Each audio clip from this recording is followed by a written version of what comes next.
the mid-19th century there occurred the Oddest War. It began for the flimsiest of reasons, and the point of the war became just to make a point.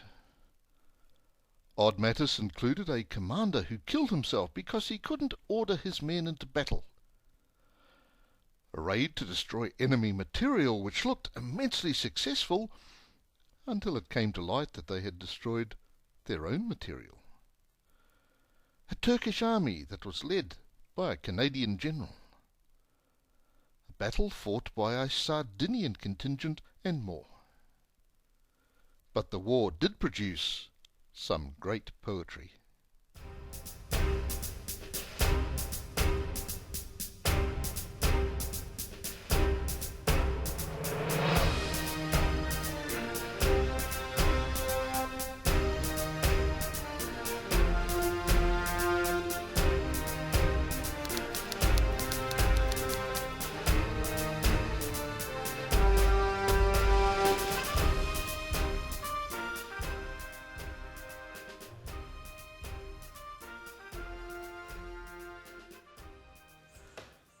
The war is commonly called the Crimean War, although conflict ranged from the Baltic to the Pacific.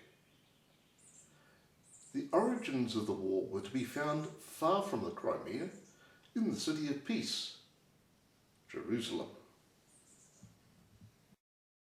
The causes of the war were based in assertions that pilgrims needed protecting in Jerusalem.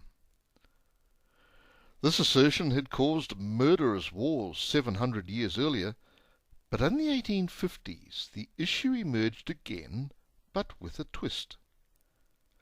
The argument was not whether to protect pilgrims, but about which Christian power should do that protecting. The argument was between Catholic France and Orthodox Russia. When the French sent a battleship to support their arguments, the leader of the Ottoman Turks, the Sultan, agreed to a demand that France should protect pilgrims in Jerusalem. Tsar Nicholas of the Russians understandably disagreed. In July 1853, a Russian army entered what were called the Danubian Principalities, parts of modern-day Romania and Serbia. The Ottoman Turks, relying on their backing from Britain and France, declared war on Russia in October 1853. Their strategy was a direct assault on the Russians, and although they made some advances, their attack came to a halt. The Russian strategy was to hold the Turks on land while undertaking a naval campaign. The Russian fleet destroyed a Turkish squadron at the Battle of Sinope on 30 November 1853. This Russian naval victory was the stated cause of Britain and France declaring war on Russia in March 1854. The Russians made an unexpected move when they withdrew their troops from the Danubian Principalities in favour of a peaceful Austrian occupation.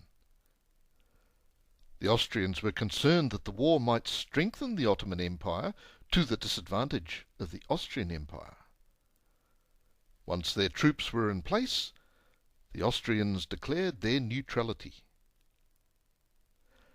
In the meantime, the British and French were preparing their armies and their fleets for the upcoming hostilities.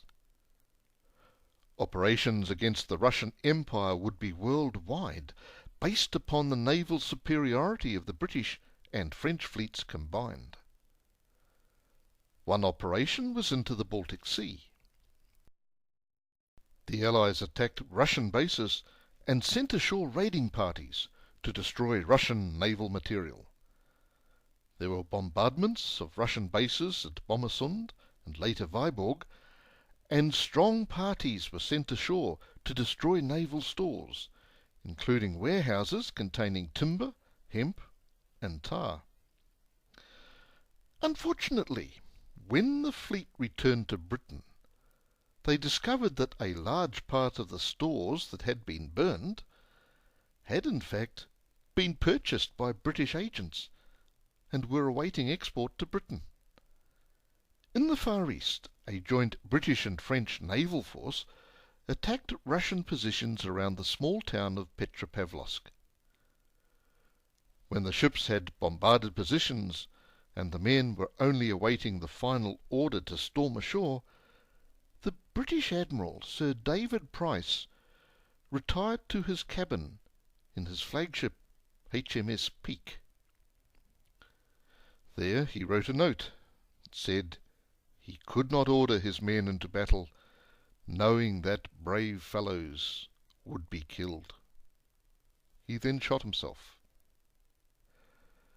The next senior officer ordered the amphibious assault, which was repulsed with heavy casualties.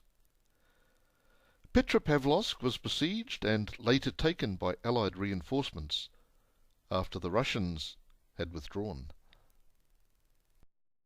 In the Black Sea theatre, the Austrian occupation of the principalities established a wall between the Allies and the Russians.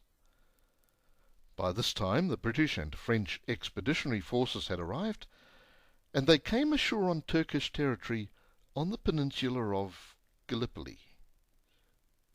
It was an irony that 70 years later another British and French force landed on the peninsula in less peaceful circumstances. In 1854, the Allies had been on Gallipoli for some weeks while their leaders pondered what to do. The British commander was Lord Raglan, and he had last seen action in the Battle of Waterloo. He irritated his officers by always referring to the enemy as the French, and made plans to attack the French. Of course he meant the Russians. The French commander was General Sandano, who shortly died of cholera and was replaced by General Canrobert. The majority of the troops were French, and in time the joint army consisted of around 60,000 Frenchmen and 12,000 British. At home in both Britain and France, the declaration of war against Russia had been popular, and there was a growing clamour to teach the Russian bear a lesson. Having sent an army and a navy to the region, the home governments wanted them to do something, anything. The Austrian intervention had put an end to thoughts of operations in that direction, so the Allied commanders cast about for another strategic objective. The Joint Allied Command decided to destroy the Russian base on the Crimean Peninsula, the base of Sevastopol. They reasoned that so doing would destroy Russian naval power in the Black Sea, but many years later it must be questioned whether the results of the effort were commensurate with the costs involved. The base was well defended, with strong walls and fortifications, anchored by redoubts, special strong points. After the British and French and some allies landed on the Crimean Peninsula in September 1854, they fought 4 battles with the Russians. In 3 of those battles, the Russians took the initiative. The invaders overcame a small Russian field army at the Battle of Elba.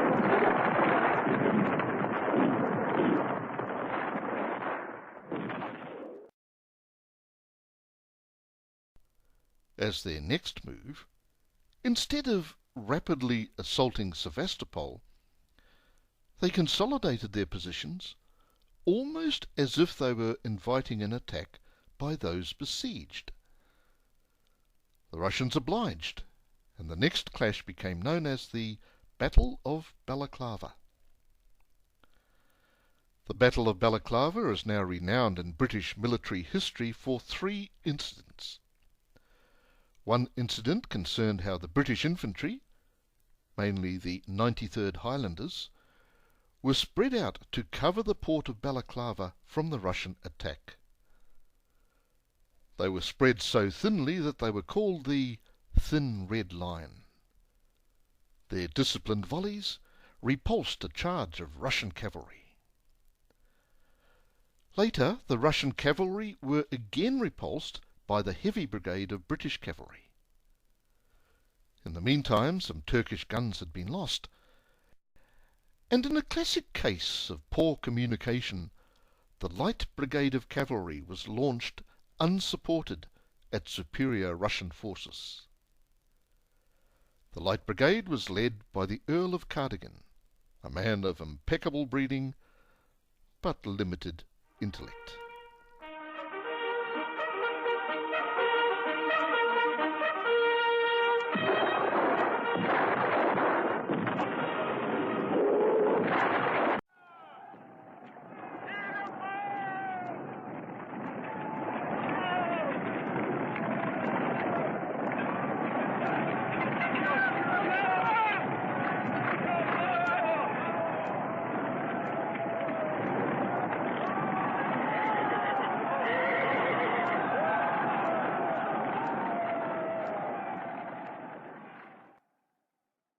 Some poetry by one Alfred Lord Tennyson captured the spirit of the times that made every true Britisher's heart race. Forward the light brigade! Was there a man dismayed?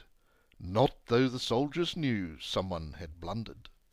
Theirs not to make reply, theirs not to reason why, theirs but to do and die. Into the valley of death rode the 600.